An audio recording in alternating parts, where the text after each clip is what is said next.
আমি শুরু করি। সম্মানিত ভিউয়ার্স, এখানে রয়েছে আমাদের দুজন প্লেয়ার রয়েছে, একজন আরফাত স্ট্রাইকার প্লেয়ার এবং আমাদের একমাত্র হতভাগা গোলকিপার যে এখনো দলে কোনো জায়গা পায় নাই, আমাদের ওয়াইসুবেল। তিনি খুবই হতভাগা, মন মাহাতো। তার একদম লো বাজেটের ওয়াইসুবেল, তার কিডনি ড্যামেজ হয়ে গেছে, সেই দুঃখিত হয়ে। এখন বলো আমাদের কম বাজেটের ওয়াইসুবেল, আপনার যে অনুভূতি যে আমরা এসটিএক্সএল এর কিউডি এবং ইঞ্জিনিয়ারিং, আমরা প্লেয়ারের অর্থাৎ স্ট্রাইকারের একটা মানে হতাশায় ভুগতেছিলাম। আমাদের স্ট্রাইকারের খুবই সংকট ছিল। আমরা একজন স্ট্রাইকারের অভাবে ভুগতেছিলাম।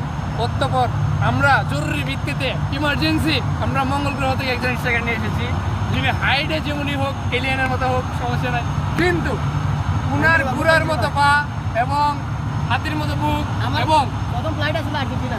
ও ইয়া, তারপরে উনার যে মাথা, এটা খুবই স্ট্রং, ইজ ভেরি স্ট্রং। এটা জার্মানি থেকে বানায়। জার্মানি থেকে